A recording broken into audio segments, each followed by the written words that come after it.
came back to this house and he died here in this house on June 19th, 1781. So that's the history of Simeon's involvement with the house. It's a very old house we want to share with all of you. And anyone in Guilford who has an interest in history and would like to know more about the Leete family and their contributions to Guilford history.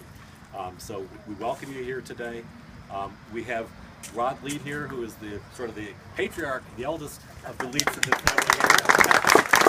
His daughter Melinda, and she's sort of the family historian. So I just learn from her. Whenever I have a question, I check things with her.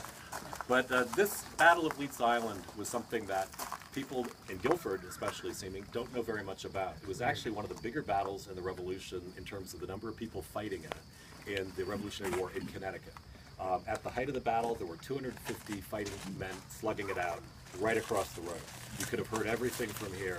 The women and the children fled to the woods, through the Leete family woods. By the way, the woods behind us is the Leete family forest. It's the oldest family-owned forest in the United States.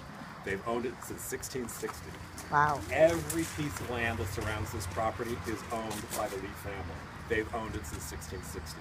They live in the houses. This area of Leete Island here is still completely lived in and taken care of by the Leete family. And they've been here, of course, since 1639. So as part of Guilford's 375th, the Leete family has been contributing to Guilford from the very beginning. And this house and this part of Guilford, they're here in force. Today I wanted to ask all of the people who are Leete family relatives, just raise your hands so we can see how many of you are here. Roger.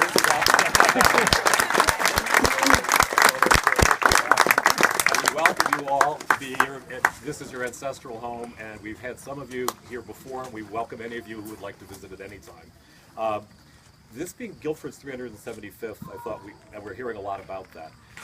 I wanted to just say a few things to tie that in with this event we're having here today. This is an official town 375th event, so we are also celebrating Guilford's 375th.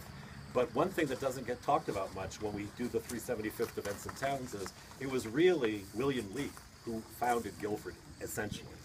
The Reverend Henry Whitfield, who came over as the spiritual leader and everyone followed over, is the person everyone talks about first when they mention the founder of Guilford. He's got the statue. The State Museum is named for him. But in 10 years after they got here in 1649, when the politics changed, the Puritans were ruling England, and they left. They went back. Most people don't realize there was a huge brain drain of people who were the best educated and almost always the wealthiest who went back to England because they now had power and they had positions and they had real opportunities. And this was wilderness. They didn't really come here other than to flee. So it was a very rare type that stayed. The people who couldn't afford to go back, which were numerous, and they weren't able to get on that ship and say times are better, let's leave.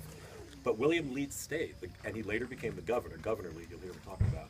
But Governor Leete stayed, and he was the best educated, the wealthiest, and probably the most intelligent of the many. He was the lawyer for the community, for the plantation of Monunkatuck, which became Guilford, and he stayed here. And when everyone else left, they asked permission, which was what they had to do under the Guilford Covenant. They had to ask permission to leave because they promised they wouldn't leave each other without the others' permission who were going to stay if that ever came to happen. And everyone but him, of the big founders, said, we want to leave, could you let us go? And people said, you can go. And they left.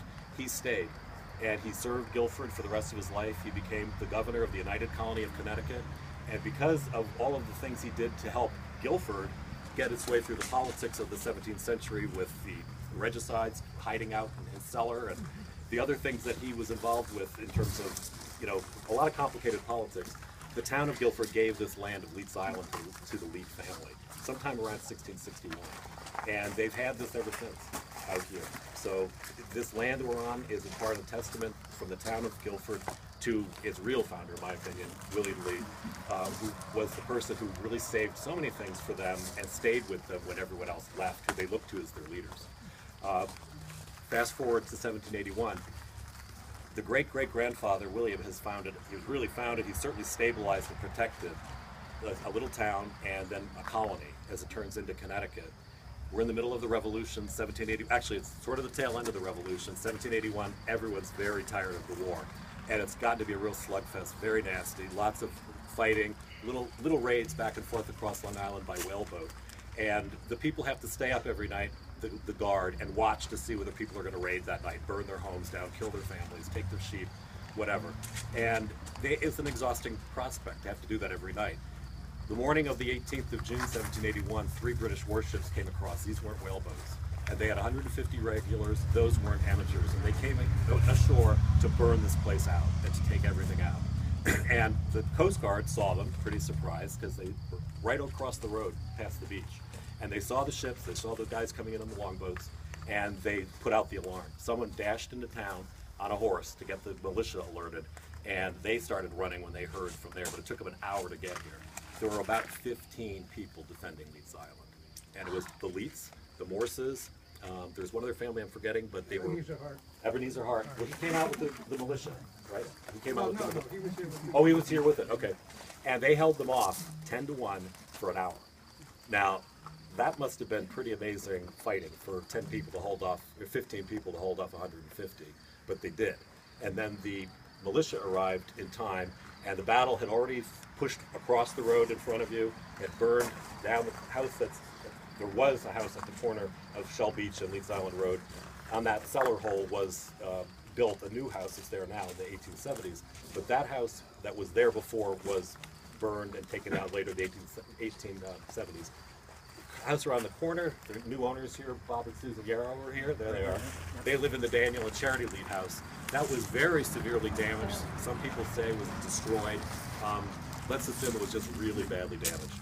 If so, that house and this house and the Leete family barn, the oldest in Guilford, which is right behind the chestnut tree here, it's a red barn, they were the only building, 1705. It's the oldest. In the state? Barn in the state, right, Dad? That barn over there? That's my understanding. Okay, oldest of the state.